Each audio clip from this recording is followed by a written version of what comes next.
Hace unos meses realizamos un estudio de la personalidad a un hombre de 45 años que estaba interesado en cambiar ciertos patrones de su comportamiento, entre ellos la excesiva irritabilidad, la actitud agresiva, la necesidad de dominio, siempre negativo, a la defensiva, patrones que quedaron ampliamente reflejados en el mismo psicodiagnóstico. Pero lo interesante de todo esto, más allá de la evaluación diagnóstica, fue el descubrir el verdadero detonante de su continua reactividad. O sea, descubrimos que el detonante no eran los sucesos externos como él creía y la frustración que suponía para él que las cosas no salieran como él quería o no se hicieran como él pensaba. En realidad, no soportaba ser cuestionado. O sea, su reactividad era una proyección de su sentimiento de inseguridad, de no creerse suficiente. Y es ahí donde incidimos principalmente para provocar un cambio en él, algo que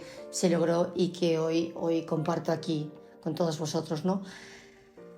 Si tú también eres de los que te ofendes con facilidad, si no llevas bien una apreciación, una diferencia de opinión, un desacuerdo y ante ello saltas de manera rápida, ¿no? Si alguien que no está de acuerdo con algo que has hecho te molesta, ¿no? Si te lo tomas personal, te levantas y te vas, si no toleras una crítica, muy posiblemente dentro de ti, oculto en la sombra, escondas esa inseguridad, o sea, la frustración quizás de no haber logrado tus metas, de no haber cumplido tus expectativas y proyectes ese malestar hacia afuera en forma de irritación, fastidio, molestia. Y hoy, precisamente, voy a hablaros de la sombra, de ese lado oscuro de nuestra personalidad, ¿no? En psicoterapia utilizamos el término sombra para hacer referencia a esa parte del inconsciente donde acumulamos todas aquellas facetas que por ser consideradas inferiores o indeseables, pues no queremos reconocer y no nos gusta reconocer como propias, pero que no por ello dejan de ser menos reales, ¿no? En la sombra habitan aquellos aspectos de nuestra personalidad que rechazamos, ¿no? La suma de todas aquellas cualidades que no se reconocen como propias o que no queremos considerar aceptables y que desearíamos ocultar, ¿no? Pueden ser pensamientos, emociones, conductas o características de nuestra personalidad que preferimos mantener en la sombra. Como dice Abraham Maslow, tendemos a tener miedo de cualquier conocimiento que nos pueda causar desprecio por nosotros mismos, ¿no? O hacernos sentir inferiores, débiles, devaluados, incluso avergonzados, ¿no? Nos protegemos a nosotros mismos y a la imagen ideal que tenemos por medio de mecanismos de defensa que oculten las verdades desagradables o peligrosas, ¿no? Que puedan resultar peligrosas. Existe en todos nosotros esta tendencia a rechazar lo que no podemos aceptar de nosotros mismos asociado a los instintos y los impulsos más primarios, ¿no? Por ello intentamos, pues en lo posible, mantenerlo en la sombra con el fin de poder disfrazarlo, camuflarlo, ocultarlo, reprimirlo a causa de esa disonancia que produce en nuestro interior, ¿no? O sea, distorsionamos la realidad para poder encajarla y darle un sentido más aceptable, ¿no? Que nos permita liberarnos de las incoherencias que mantenemos en nuestro interior, ¿no? Pues, por ejemplo, nuestros temores más ocultos, nuestras inseguridades, nuestros rencores, nuestras frustraciones, la envidia, el egoísmo, los celos, la necesidad de manipulación, la vergüenza, pues, la avaricia, la culpa, ese afán de dominio, ese afán de poder, o sea, todas esas características que vamos rechazando, se guardan en una especie de colector dentro de nosotros mismos a la espera, como, no voy a decir un basurero, ¿no? Pero como en un cajón vamos metiéndolo ahí a la espera de encontrar una proyección hacia el exterior.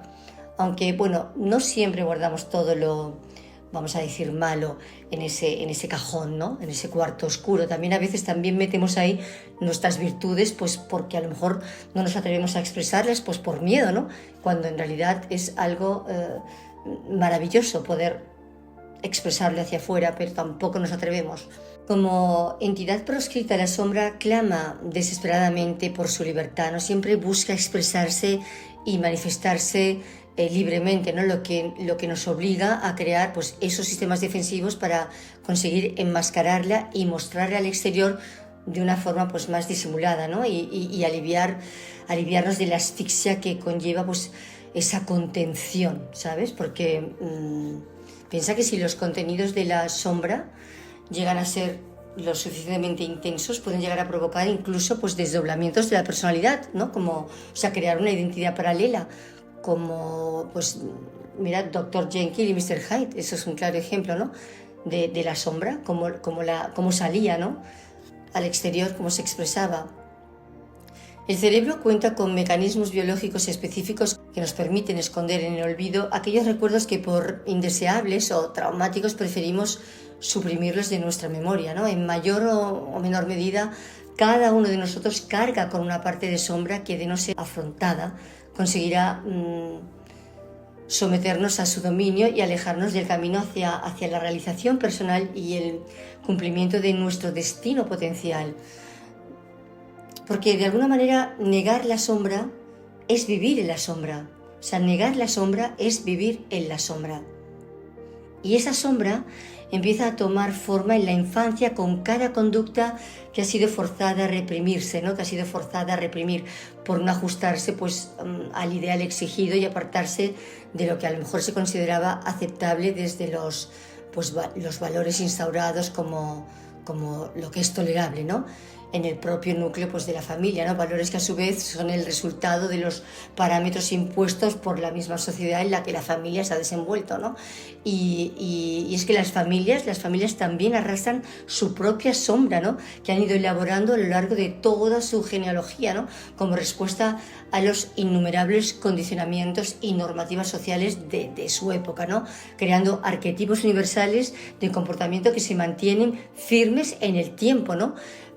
Por ello se habla también pues, de sombras sociales, incluso de sombras culturales. Como decía Carl Jung, cada uno de nosotros proyecta una sombra tanto más oscura y compacta, ¿no? Cuanto menos encarnada se halle en nuestra vida consciente. O sea, esta sombra constituye a todos los efectos un impedimento inconsciente que malogrará nuestras mejores intenciones.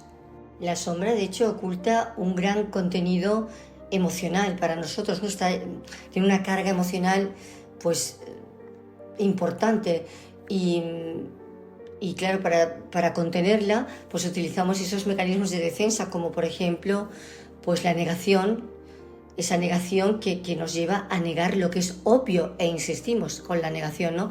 O por ejemplo la proyección, atribuir al otro lo que en realidad es propio, o mecanismos también que son inmaduros como la regresión, ¿no? De repente hacemos un retroceso a una etapa de desarrollo inferior y nos volvemos como niños, ¿no?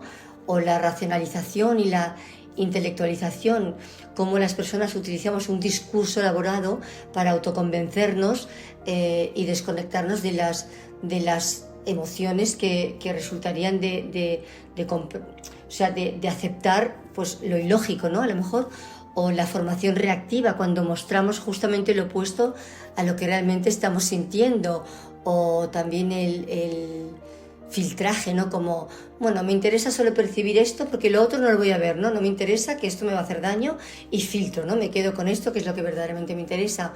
O, por ejemplo, también la identificación, adoptar características de otros por no aceptar nuestro sentimiento de insuficiencia, ¿no? Y la represión, por ejemplo, excluimos de la conciencia pues pensamientos desagradables como que no va con nosotros, ¿no? Y por supuesto también no todos los mecanismos de defensa son negativos o desequilibrantes, ¿no? Algunos pueden ser positivos y nos ayudan a redirigir comportamientos que pueden resultar nocivos, ¿no? Como por ejemplo pues la sublimación. Nos permite a veces canalizar pues, nuestras pulsiones o deseos hacia otros terrenos, por ejemplo, pues, más aceptables, ¿no? Porque, por ejemplo, pues descargar mi agresividad en el deporte, ¿no?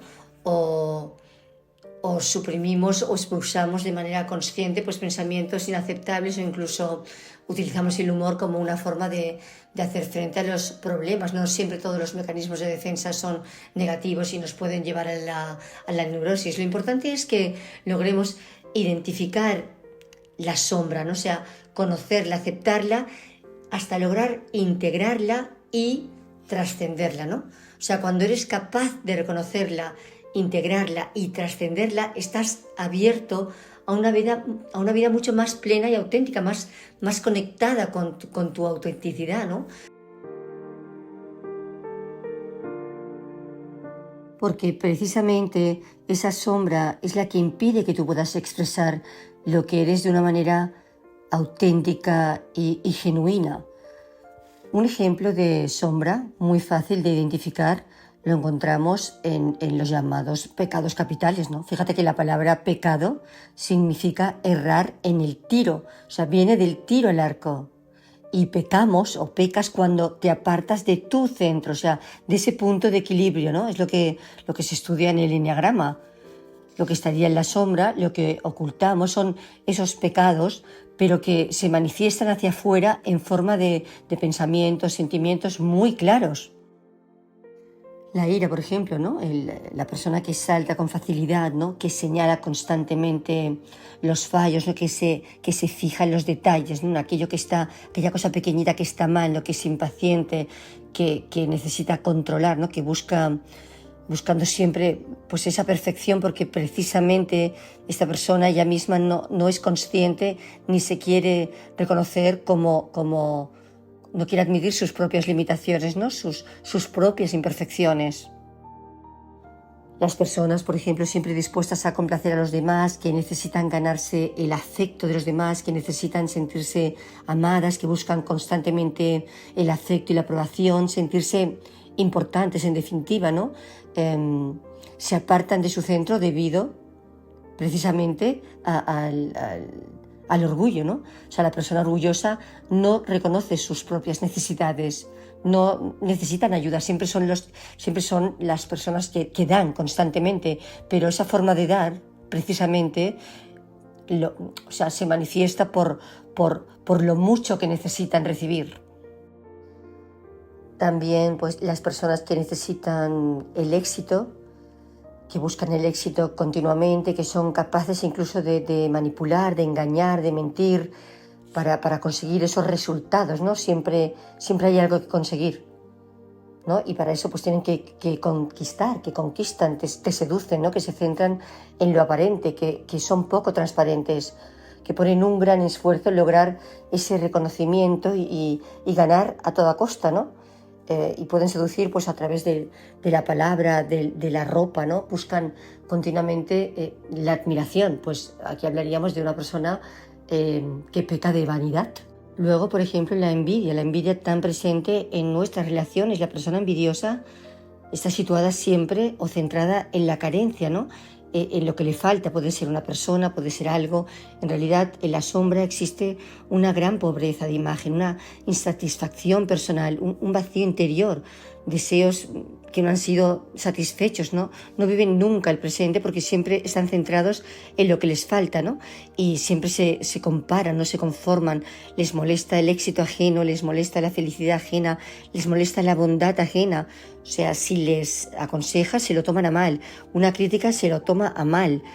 Son personas que no alaban, que no reconocen, que son poco generosas, ¿no? Que les cuesta reconocer al otro. Y termino con algo que para mí como psicóloga es especialmente relevante, que es, está referido a las personas que en la sombra ocultan esa cobardía, esa pereza también, ¿no? Que se resisten al cambio, que temen equivocarse, que vacilan continuamente, que carecen de confianza personal, que dudan de sí mismas, que se plantan al final en la inacción, ¿no? Que no se mueven y se culpan continuamente, o sea que se abandonan a sí mismas.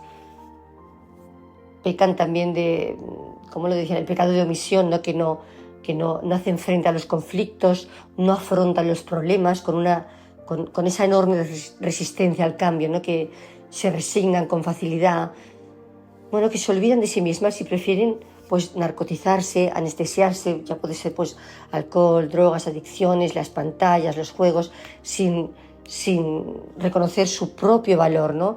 Y huyendo de la introspección, ¿no? Ocultando en realidad ese dolor, ¿no? Ocultándose de sí mismas, en definitiva. Al final, para terminar con una frase, la verdadera transformación, la manifestación de lo más genuino y auténtico que está dentro de ti, pasa por el autoconocimiento. Siempre vuelvo a lo mismo, la importancia del autoconocimiento. Así que, como en cada podcast, el resumen es ese: conócete a ti mismo, a ti misma, y te reconocerás.